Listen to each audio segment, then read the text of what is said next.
Good afternoon, everyone. Shalom. I'm Shosh Badrosian, spokeswoman for the National Public Diplomacy Directorate here in the Prime Minister's office. I'll take a few questions after a couple of very brief points to share with you. Just make sure you put your questions in the chat of the Zoom with your name and your outlet.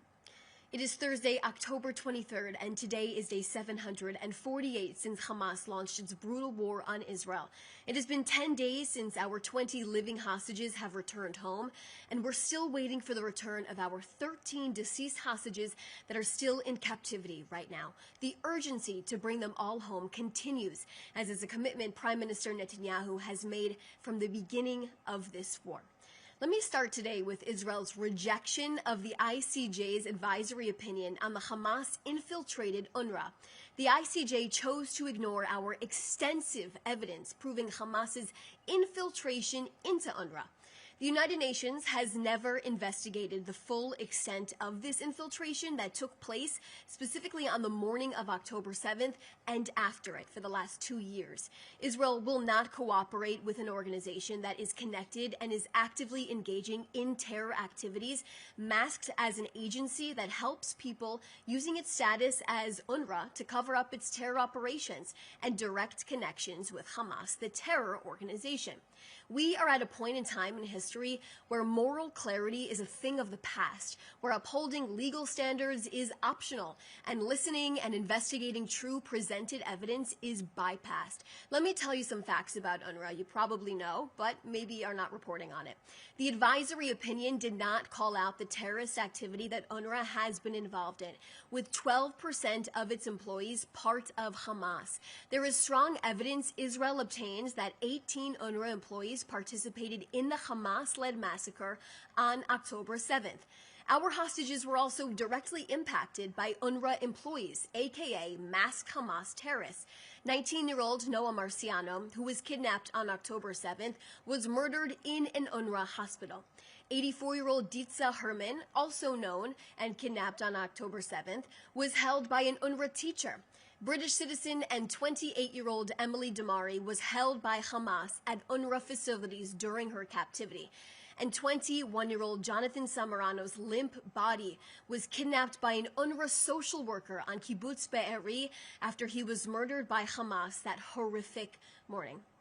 The ICJ says there's no evidence UNRWA breached impartiality requirements. Then explain to us all of the facts that we just laid out here for you. The corrupt ruling by the ICJ was predictable for us and a clear political attempt to impose political measures against Israel under the guise of international law. Israel fully upholds its obligations under this law and fully rejects the politicization of international law, which is seeking to produce political outcomes and impose measures intended to harm the state of Israel. UNRWA is desperate to be relevant again. They have been cut out of aid distribution because it was going to Hamas themselves. They are a thoroughly corrupt organization, and the Knesset has actually ruled that Israel will have nothing to do with UNRWA. The ICJ's advisory opinion also said Israel is obligated to bring essential supplies into the Gaza Strip. Well, as much as the news outlets reporting on Gaza aid don't like to hear the truth, I can confirm Israel is bringing hundreds of trucks of aid and thousands of trucks on a weekly basis into the enclave on a daily basis. We are upholding our side of the agreement, and Israel is committed to doing so as this agreement continues. There is pure fabrication in the media right now, perpetuating a lie that aid is not going into Gaza. Hundreds of trucks are flowing into the Gaza Strip through the Kerem Shalom crossing and crossing 147 every single day. UNRWA is irrelevant, as none of their aid has actually entered the Gaza Strip since January, as Israel continues to allow hundreds of trucks in on a daily basis on its own. As mentioned in yesterday's briefing, Secretary of State Marco Rubio is here in Israel. He is arriving today. He will be meeting with Prime Minister Netanyahu tonight for a meeting around 7 o'clock Israel time. This plan is a huge success, and the Prime Minister is happy to welcome the Trump administration as this plan came to fruition together. I will now take a few questions.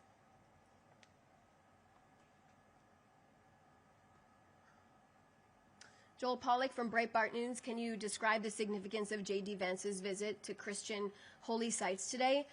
Israel is an incredible place. It is an incredible place for many reasons. One of them is the religious freedom that is here.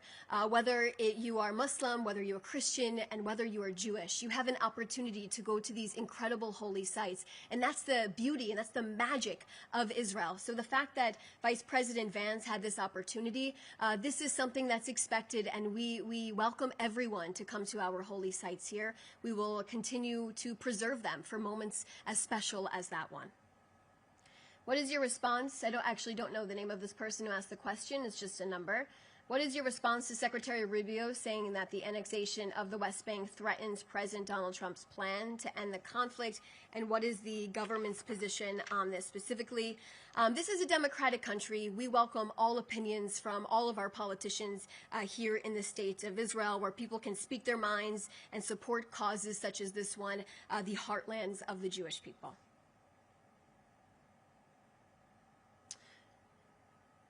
I believe this is actually Emily from Reuters who's asking this question. In recent meetings with visiting senior officials, VP Vance, Witkoff, Kushner, who have come here to discuss the ceasefire and the Trump's 20-point plan, what has been the message from Israeli officials? Has the government reassured the Americans that Israel is committed to the plan? Well, the Americans know that Israel has been committed to the plan from the beginning. From day one, all parties agreed to this plan. And we are waiting for Hamas to also uphold their side of it.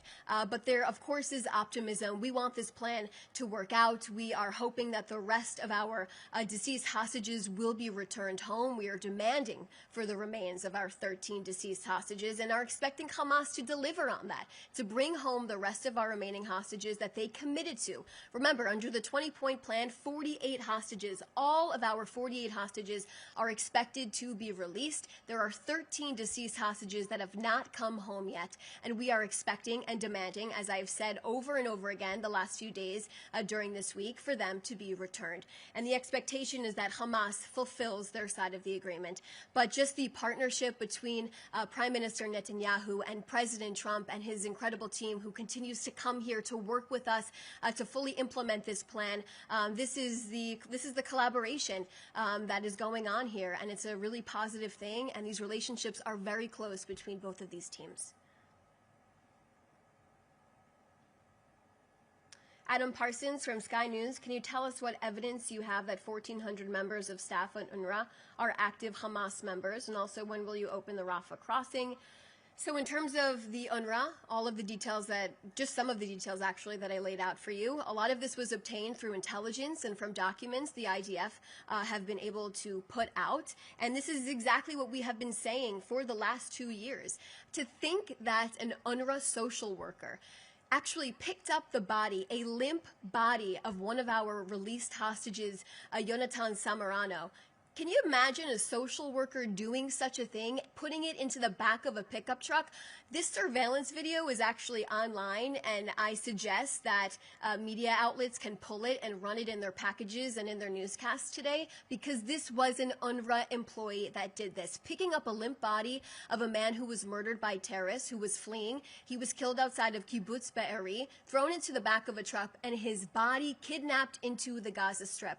That is UNRWA for you. That is a social worker of UNRWA. So please make sure all of that gets inside of your story today. It's just one of the horrific examples of the infiltration by Hamas into a United Nations organization here. In terms of the Rafah crossing, it is closed right now. But like I said, and I hope all media outlets are listening to me right now, there are hundreds of trucks of aid that are going into the Gaza Strip. I continue to hear this lie and fabrication inside of the media. Why is there no aid going into the Gaza Strip? There is aid going into the Gaza Strip on a daily basis. Thousands of trucks are entering the Gaza Strip on a weekly basis. Okay, so those are the questions that I see right here. Thanks so much, everyone, for joining us today.